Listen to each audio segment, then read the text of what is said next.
I sold my soul to Amex in order to grow my Amazon business, and this is what happened. So basically, to give you some background, last year I was selling on Amazon. I was probably doing between 10 to 15K in sales a month. I was using complete cash with that. I wasn't that great at sourcing at the time, but as the fall started to happen, I started to get much better at sourcing, and I decided to keep reinvesting my money back into my business. I was spending more on inventory. I was making more. My sales started to be more like 15 to 20K a month. And then I decided, I need more money in order to make more money. So I decided to apply for a 0% APR card, $10,000 limit. And I spent all of that within a couple weeks. At the time, that felt incredibly irresponsible, but that's what I did. That inventory ended up selling really well. And so I continued to find ways to get more capital. I eventually did the Capital One Spark. I eventually did payability. I eventually did an Amazon loan. I eventually used the Amex Plum. I used a lot of different things to get more capital in order to buy more inventory. The Amazon loan, I think, was $54,000, and my highest credit card bill was around $70,000. And that wasn't total, that was just a part of all of the different things that were going on. So over the winter and spring, I made really good money. My best month was around 16K in profit after everything.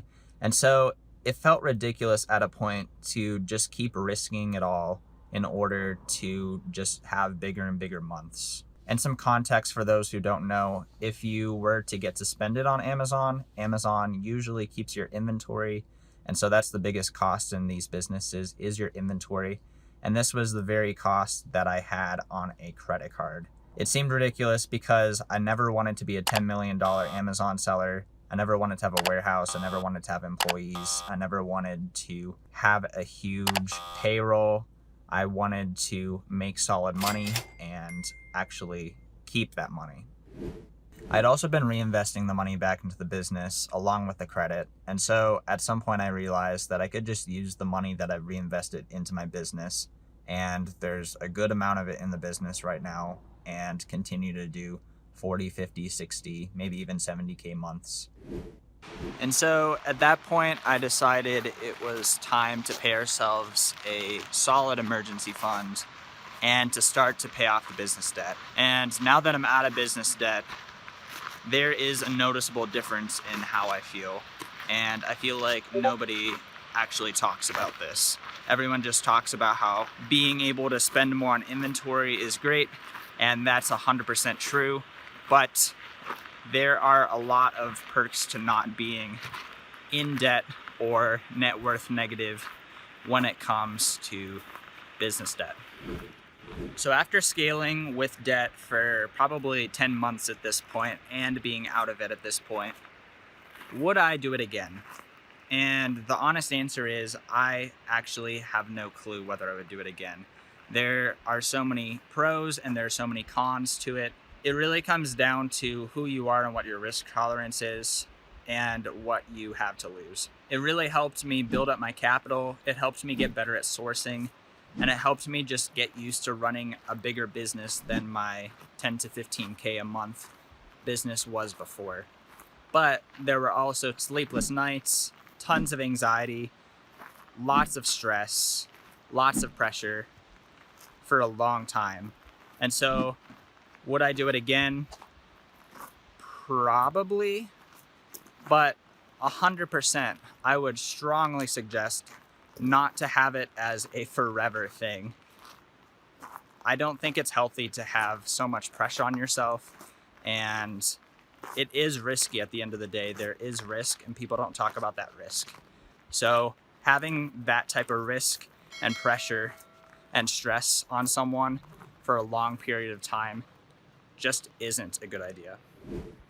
So the point of not leveraging for me is that I want to be in a place where I'm not under threat of having everything taken away all the time. Because if I have, let's say, 100K of credit card debt, loans, etc., and I were to just get suspended, then it's all gone. But if I'm running this on cash, even with its less even if it's less cash, I still have the ability to not be so like holding on to everything at every given second. That's going to put a lot less pressure on me. I'm going to do better work. I'm going to make better content. I'm going to do better in my Amazon business. And I think it's just overall going to be a better situation, and I'm definitely looking forward to that. So this is how and why I temporarily sold my soul to Amex. I would not suggest it for the long term, maybe short term. Take some self-awareness to figure out whether you want to do that for yourself. But if you want to have more Amazon videos and learn how to sell on Amazon, primarily online arbitrage, then feel free to subscribe so you can see the videos in the future. Also, if you're curious on how to do eBay to Amazon flips, me and my buddy 𝗬𝗏 have a free resource to help you start selling eBay to Amazon. So you can get that in the description box below. If you are interested in more videos, feel free to subscribe. Hope you have a great rest of the day, and take care.